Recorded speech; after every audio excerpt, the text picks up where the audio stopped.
A warning tonight from Salt Lake County Sheriff's Search and Rescue as spring runoff starts to build here and Utahns head outdoors to enjoy the mountains. News specialist Shara Park joins us live from Little Cottonwood Canyon, where an expert broke down the hidden dangers. Shara? Yeah, Mike and Deanie, good evening to you from Little Cottonwood Canyon. Salt Lake County Sheriff's Search and Rescue, they have been called out already on 13 rescues this year. That is 3 more than the same time last year. Right now, they are pleading with Utahns to pay attention to what's going on with our weather and be prepared before you ever head up here into the mountains. At one moment, you're going to have sunny skies like we have in the valley earlier this afternoon. Spring in Utah is beautiful. And now we've got clouds rolling in. But it can also be unpredictable, which is why Wayne Bassham with the Salt Lake County Sheriff's Search and Rescue Team is concerned. The creeks right now are moderate, but if it got a little bit warmer, so let's say another 10 degrees, it can rise up to a foot. Right now, the trails are muddy and slick. Many are still covered in snow, leaving some hikers in Little Cottonwood Canyon unprepared. I wasn't prepared to be in the snow, no. I literally slipped over there. You probably heard me.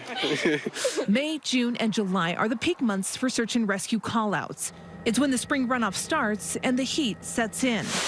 Bassham says the conditions will be dangerous this year, despite the talk of drought and a low snowpack.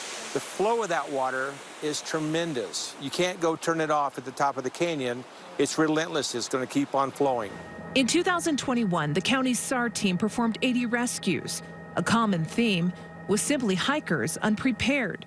You want to have water. You want to have a light source. You want to have some food and some nutrition. You want to have a mylar blanket of some sort. For Bassham, who's been on nearly 1,000 rescues in his career, the most difficult are not up a rock wall or a waterfall, but the ones involving children. Probably the most heart-wrenching thing you can ever possibly imagine is seeing a child that's endangered or that has suffered a tragic accident.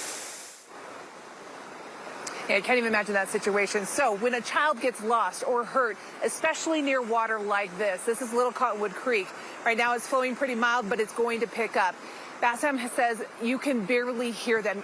Most of the time, you can't hear them screaming, calling out for help. So parents, listen up. He says there's one thing that you should get and put in your child's pocket when you go into the mountains anytime. He says it's this, a whistle. It's simple. It's small. It's cheap.